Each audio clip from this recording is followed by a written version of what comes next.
My name's Jill Taylor.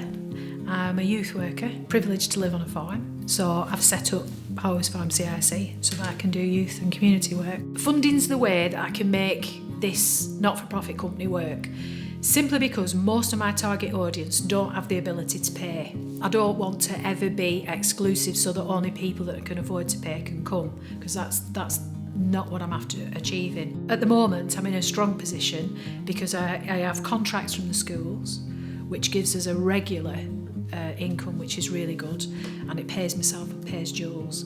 But the project funding is the stuff we need to develop as well.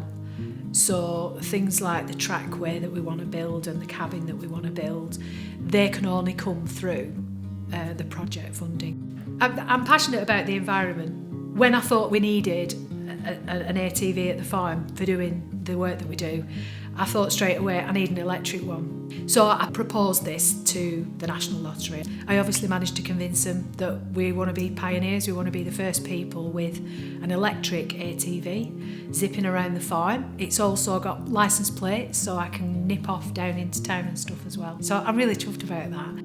Access is really, really tricky. It's great if you're able-bodied, but if you're not able-bodied, it's an issue. We have physically carried everything that we've needed to set up a forest school in the woodland on our backs in rucksacks.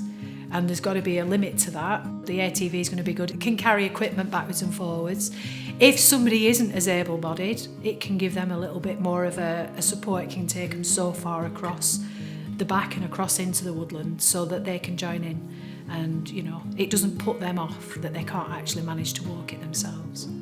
The Countryside Stewardship is 5 years of funding for educational access for schools and community groups, which means that people can bring groups up free of charge, but you need to get in touch with me. It's a limited number, and that's another pocket of funding that we have at the moment, which is really good, and it's opening up opportunities so that everybody, there shouldn't be any barriers at all to any group being able to come up and get this access to the countryside.